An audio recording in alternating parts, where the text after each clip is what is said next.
लोगोफोर दिनै सोमोनांथावना मोनसे जाथायनि सायाव बाथ्रानि सायाव सावरायगोन स' नोंथांमोना मिथिदोंबो जानो हानाय टाइटानिक होननाय सोदोबखौ नोंथांमोना खोनादों टाइटानिक फिल्म नुदों टाइटानिकनि सायाव लिरनाय बिजाब सल' बायदि बायदि ड्रामा थुनफावथाय बायदि बायदि दङ टाइटानिकनि सायाव लिरनाय दिनै नोंथांमोनजों सावरायगोन बे टाइटानिक एक्चुअलि टाइटानिकआ माबायदिमोन टाइटानिकनि माबायदि गोदोनाय टाइटानिक जाहाजा बेनि सोमोन्दै डिटेल्स सावरायगोन स' नोंथांमोना हयथ' मिथिखागौबो जानो हानाय टाइटानिकनि सोमोन्दै थेवबो आं एसे गोथौयै डिटेल्सै सुंद' समनि गेजेराव आं सावरायनो नागिरगोन मोनसे मेन मेड डिभाइस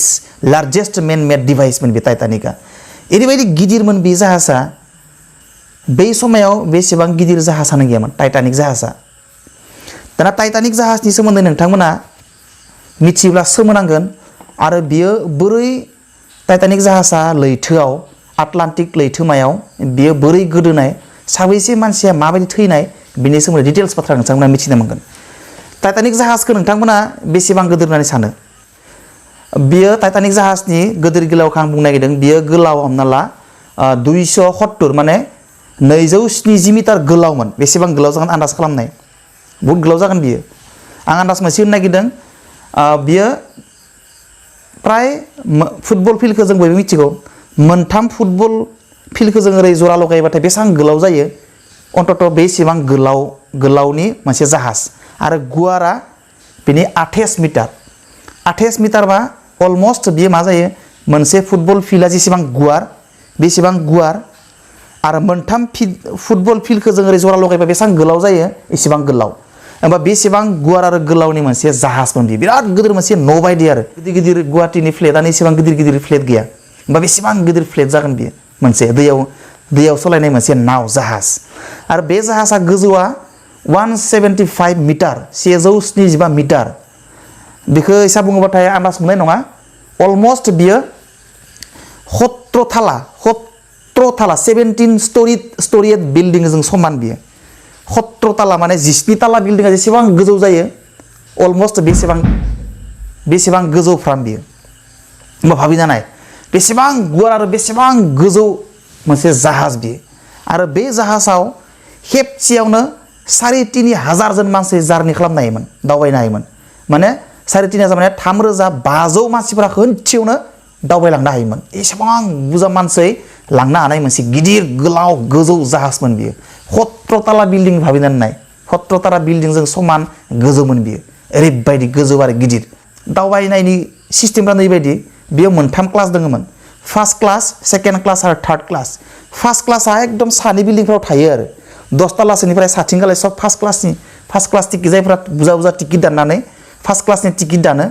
दाननायफ्रा बै फार्स्ट क्लासाव गाखोनो मोनो एसे फैसा खमनि मानसिफ्रा धोनि नङिफ्रा सेकेन्ड क्लासाव दानो आरो साधारन मानसिफोरजों बायदि साधारन मानसिफ्रा फैसा गैयै हाजिरा मावनाय बा फिसा साख्रि मावनाय बे मानसिफ्रा थार्ड क्लासाव दानोमोन थार्ड क्लासनिया एकदम सिङाव दै सिङाव जिरायनो गोनां जायो आरो दै सिङावबो माखासे बिल्डिं दंबावो आरो होमबा नोङो खम दामाव दानोबाथाय थार्ड क्लासाव जिरायनो मोनो एकदम दै सिङाव आरो सेकेन्ड क्लासबाथाय बाहाय सायाव आरो फार्स्ट क्लासनि पेसेन्जारफ्रा एकदम गोजौआव जिरायनो मोनो दा टिकेटनि दामफ्रा माबायदिमोन बै समायनि बाथ्रा आरो 1912 मायथाइनि समाव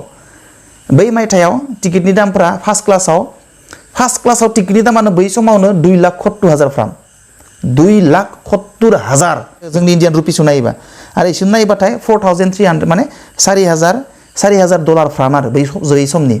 बा जोंनि इन्डियान रुपियाव नायोबाथाय बै समावनो बेसेबां जागौमोन 2,70,000 फार्स्ट क्लासनि टिकेटआ टाइटानिक जाहाजनि आरो सेकेन्ड क्लासनि टिकेटआ माने 4,000 थार्ड क्लासनिया 2,000 मोन आरो जोंनि इन्डियान रुपिसआव नायोबाथाय थ' बेबायदि दाना जेब्ला बै नावखौ बानायदोंमोन बे नावखौ बानायजेनदोंमोन 1909 मायथाइयाव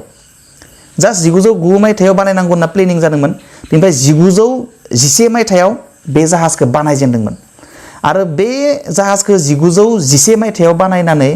कमप्लिट दिहुनदोंमोन 1912 मायथाइयाव कमप्लिट ओंखारदोंमोन आरो बे जाहाजखौ बानायनायाव ओरैबायदि खस्थ' थांदोंमोन गासै बे जाहाजखौ कमप्लिटलि कन्टिनिउवासलि बानायनानै 26 माह माने 26 मान्थ्सआव कमप्लिट जादोंमोन बे जाहाजखौ बानायनो थाखाय आरो बे जाहाजखौ बानायनायाव गासै माने बहुत मानसिफोरानो इन्जुर जादों आरो बिराद माने हाइटेक होनानै बिराद माने टेकनिकेल इउज बानायनाय जाहाज नालाय गोबां मानसियानो जखम जादोंमोन बे जाहाजखौ बानायनायाव आरो सानै मानसिया थैनोबो गोनां जादोंमोन बे जाहाजखौ बानायनाय खामानि मावनानै बेनिफ्राय गासै बे जाहाजाव गाखोनो हायोमोन 3,500 दहायनो बुंबाय आङो 3,500 मानसिया खेबसेयावनो गाखोनो आनखि जोंनि बे फ्लाइटफोरावनो 3,500 गाखोनो 100 जन 200 जनल'सो गाखोनो हायो जोंनि बे फ्लाइटफोरा जाहाथे एयारप्लेनाव गाखोयो जोङो बेफोराव 100 जन बा गिदिरफोराव 200 जन हायो नामा मिथिया आं मिथिनायाव जों गाखोबाय थानायाव 100फोर बा 150फोरल'सो गाखोनो हायो होमबा बे जाहाजा बेसेबां गिदिर जागोन जेराव नोङो 3,500 जन मानसि गाखोनो हायो 3,500 जन मानसिफ्रा खेनसेनो गाखोना थांनो हायो दाना बिनिफ्राय बे जाहाजा 1912 मायथाइयाव कमप्लिट जाबाय 1912 मायथाइनि 2 एप्रिल आं मायथाइखौ बुंबाय थालिया बेयो 1912 मायथाइनि बाथ्रा 2 एप्रिल खालि बेखौ कमप्लिट बानायबाय दाना 2 एप्रिल खालि बानायनाया कमप्लिट जाबाय दाना मोनसे बे जाहाजजों जार्नि जागोन आरो बे माने इंलेन्डनिफ्राय बियो माबायाव थांगोन निउयर्कआव थांगोन आरो बिराद टिकेट दानाय सोलिगासिनो दङ आरो 2 तारिखनिफ्राय दानै 10 तारिखआव बियो इंलेन्डनिफ्राय जार्नि खालामगोन निउयर्कआव थांगोन लैथो दावबायनाय आरो सोरबाया बिराद लैथो दावबायनो थांनाय जागा नायनो थांनाय बे जाहाजाव गाखोनो थाखाय गोबाङानो टिकेट दानबाय बिराद माने बे समनि इंलेन्डनि बा वर्ल्डनि बयनिख्रुइबो धोनिसिन मानसिफ्रा टिकेट दानदों बिराद first class businessmen first class धोनि मानसिफ्रा बे जाहाजाव गाखोनो होननानै टिकेट दानदोंमोन आरो बिसोरनि बादैबो गोबां साधारन मानसिफ्रा फिसा फिनला साख्रि मावनाय साधारन मानसिफ्राबो लैथोआव दावबायनो थाखाय बे जाहाजाव गाखोनानै जार्नि खालामनो थाखाय टिकेट दानदोंमोन आरो बे जाहाजा 10 तारिखआव एप्रिलनि 10 तारिखआव जागायजेनगोन इंलेन्डनिफ्राय दाना बे जाहाजनि सिंनि सोमोन्दै बाय बुंनो नागिरदों आङो बे जाहाजा ओरैबायदि लाक्जारियासमोन फार्स्ट क्लासनिया गोजौथारनि स्ट'रिफोरा गोजौथारनि थालाफोरा ओरैबायदि लाक्जारियासमोन थारमाने आसुरित आरो जेरैबायदि दा 7 स्टार हटेल 5 स्टार हटेल बिराद दामि हटेलफोरनि रुमफोरा माबायदि बेयाव सुइमिं पुल थागोन मोजां रेस्टुरेन्ट मोजां लाइब्रेरिज जिम थायो आरो गिदिर फिल्ड बायदि गिदिर जिरायनो हानाय हाबथिंबायनो हानाय खारलाबायनो हानाय जाहाजनि सायावनो फिल्ड दङमोन आरो अपेनलि माने बाहेरायाव ओंखारनानै अपेन फिल्डआव जिरायनानै खागोरनि दैखौ नायलांबाय थानो हायोमोन लैथोनि दैफोरखौ एकदम बिन्दास बेबायदि गिदिर फिल्डफोर दङ सायावनो फार्स्ट क्लास रेस्टुरेन्ट जानाय लोंनाय मा जानो नोङो बेदर जानो ना मा जानो लाइब्रेरिज सुइमिं पुल धोनि मानसिफोरा माहाजोन मानसिफोरा रुम लायलाय थाङो आरो केबिन मोनफा लानो हायो आरो केबिनफोराव जिरायनानै इच्छा जायोबा सुइमिं पुलाव दुगैबाय माने फेन एसि नावावनो समस्त एकदम लाक्जारियास आरो चेयारफोरा बेफोरबायदि सफाफोरा एकदम माने फार्स्ट क्लास 5 स्टार हटेलनि बायदि नै सफाफोरा एकदम डिजाइन राजानि बायदि इलिजाबेथ माने बै समनि इलिजाबेथ 2 नि रानि महलमोन बायदिमोन थारमाने ओरैबायदि आरो बेयावनो थखा गाखोनाय सिरिफोरा स्टेयारफोरा एकदम स्टाइलनि राजाफोरनि बायदि राज अन्दर बायदि आरो ओरैबायदि स्टाइलिशमोन बेयाव थांबाथाय नोङो फाग्ला जागोन आरो एकदम ओरैबायदि थारमाने नोङो जेनेबा बिराद फार्स्ट क्लास अनिल आम्बानीनि मुंनि न'आव दोङो आरो जेनेबा बेबायदि फार्स्ट क्लास बेबायदि डिजाइन खालामनायमोन नावा थारमाने जाहाजा बिनिफ्राय बेयो मोनसे सप्तासेनि जार्निमोनथ' इंलेन्डनिफ्राय निउयर्कआव थांगोन नालाय खमसे खम बियो सप्तासेनि बाहाय गोबाव लायो बै समाव आरो जाहाजजों थाङोबाथाय खिन्थु आरो बियो एसेबां 3,500 जन मानसिखौ लानानै थेवबो 44 किल'मिटार पार आवार स्पिडजों खारनो हायोमोन बे फिसा जाहाजा बे जाहाजखौ आनसिंकेबल शिप होनना बुङोमोन गोदोनो रोङि जाहाज दै सिङाव गोदोलांनो रोङि जाहाज होननाबो मिथिनाय जायोमोन आरो ओरैबायदि टेक्न'लजि बाहायनानै बे टाइटानिक जाहाजखौ बानायनाय जादोंमोन दाना टिकेट दानबाय बयबो दाना मा जाबाय 10 तारिखआव जार्नि स्टार्ट जाबाय इउरपनि मानसिफ्रा 10 तारिखआव बे जाहाजखौ नायनो फैदों बिदाय हरदों बयबो गावबा गावनि आलासि सोरबा न'नि मानसिफोरखौ बे जाहाजाव बिदाय हरदों आरो 10 तारिखआव बुहुत मानसि लाख मानसि बे इंलेन्डनिफ्राय जेब्ला बियो नागारजेनबाय जाहाज गाथोनखौ बेयाव लाख मानसिफोर नायनो फैदोंमोन आरो गावबा गावनि मानसिफोरखौ बिदाय हरदोंमोन आरो टाटा होदोंमोन आरो 10 तारिखै बे जागायजेनबाय 10 तारिखआव लैथो गेजेर दैयानो दै जेरावबो फार गैया 10 तारिखआव थांजेनबाय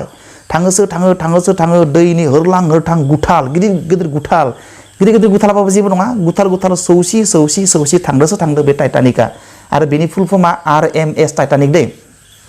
बे RMS टाइटानिकआ थांदो 10 तारिखआवबो थांबाय जेबो गैया बारलांबाय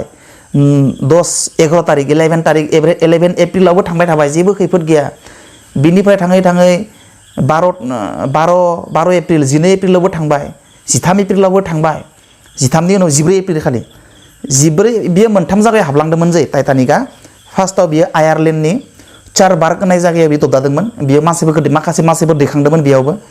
बेनिफ्राय आयारलेण्डनि चारबार्गनिफ्राय डाइरेक्ट फ्रान्सआव थांदोंमोन बियो फ्रान्सनि कुइनस्टनाव बियो खनसे दबदाहोबाय इंलेन्डनिफ्राय नागारजेननानै आयारलेण्डआव खनसे दबदाबाय बियो मानसि दैखांबाय मानसिफोरखौ माखासेखौ बाख्लायहोबाय बिनिफ्राय आयारलेण्डनिफ्राय बियो फ्रान्सआव थांबाय फ्रान्सनि लैथो जिं लैथो आरो न फ्रान्सनि कुइनस्टनाव दबदाबाय दाना कुइनस्टनाव दबदानानै 14 तारिख माने 14 एप्रिल खालि बियो फुङावनो जागायलायबाय आरो निउयर्कआव थांनो होननानै दाना कुइनस्टननिफ्राय निउयर्कआव थांबाय माने आमेरिका इउ एस आव थांबाय इउनाइटेड स्टेट्सआव थांबाय फ्रान्सनिफ्राय दाना फुङावनो जागायजेनबाय 14 तारिखाव थाङै सानसेया थांबाय बरिया मोजाङानो दोङो जेब्ला हर जाबाय 11:40 11:40 ओरैबायदि गिदिर बरफआव बियो सौग्रावबाय बिराद गिदिर बरफ माने लैथोनि गेजेराव बे बरफाव बियो बे टाइटानिक जाहाजा सौदावबाय बिराद गोसायै सौदावबाय दाना दैया बिराद गुसुमोन बे समाव एप्रिल माहायाव बे लैथोनि दैया 2 डिग्री सेल्सियास जोंनिया दा नैया मथा मथि बरफानो फाराम माखासे बरफबो जायो बे समावनो आरो मोनसेबा थान्दा मोनसेबा बाहाय गुदुं इसा गोदै आरो जेखिजाया एभारेज 2 डिग्री सेल्सियास बेसेबां गुसु जागोन दा बै समाव ओरैबायदि गिदिर बरफाव सौग्रावबाय बियो गोसायै दाना नावा जेबो गोलैया बेबायदि बरफाव सौग्रावनायाव गोलैयाखै खिन्थु ओरैबायदि आगदाथिं सौग्रोदो ओरै थांबाय थानायाव नै आगदा साइडथिं सौग्रुनायाव बे थारमाने सिङाव जे जायगायाव एकदम मोजाङै नांबाय बेयाव थारमाने बे जाहाजनि सिंथाराव सायाव नङा सिङाव एसे डेमेज जाबाय बियो एसे डेमेज जानानै दैया हाबहांबाय दैया बाहाय हाबबाय आरो बाहाय हाबबाय थाबाय दाना खिन्थु सौदावनायनि सिगाङावनो सिगनेल हरखादोंमोन आरो बे माने जाहाजनि खर'आव बिजौआव मानसि थाखायो दुरबिन ना मादों नायो मिथिथ'वाखै आङो जायखिजाया बेयाव थाग्रा मानसिया बहुत सिगनेल हरखाबायमोन आरो सिगाङाव माबा मोनसे गिदिर बुस्थु दोङो बेखौ साइड दानानै थांनांगौ होननानै खिन्थु बे सिगनेलखौ बारा जाय मानसिया जाहाजखौ सालायदोंमोन कन्ट्रल खालामदोंमोन बे कन्ट्रल रुमाव थारमाने बे सिगनेलखौ बारा रेसपन्ड होआखैमोन आरो रेसपन्ड होयै खारना बेनो मेनेज खालामनो हागोन गोजान दोङो ओरैबाबो ओरै फिदिंहैनो हागोन ओरै सानदोंमोन आरो दानिया थेवबो बे सिगनेलखौ रेसपन्स होयैयाव बे नावा बिराद गोसायै सुग्रुनानै माने डेमेज जानानै दैया हाबबाय आरो दैया हाबलांबाय एकदम सिंनि थालायाव दैया हाबलांबाय आरो दैया हाबबाय खिन्थु इमान गिदिर जाहाज नालाय दैया हाबबाबो बै सानै मानसिफ्रा एख' पात्ता मोना दैया हाबगासिनो दोङो